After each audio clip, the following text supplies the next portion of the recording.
జగనన్నతో నాకేమీ ద్వేషం లేదు, ఆయనది కూడా నా రక్తమే.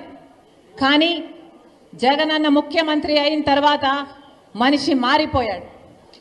జగనన్న ముఖ్యమంత్రి అయినాక పాత జగనన్న కాదు, ఈ జగనన్న నాకు తెలియదు. నేను వైసీపీ కోసం, జగనన్న కోసం నిస్వార్థంగా 3200 కిలోమీటర్లు పాదయాత్ర చేశాను.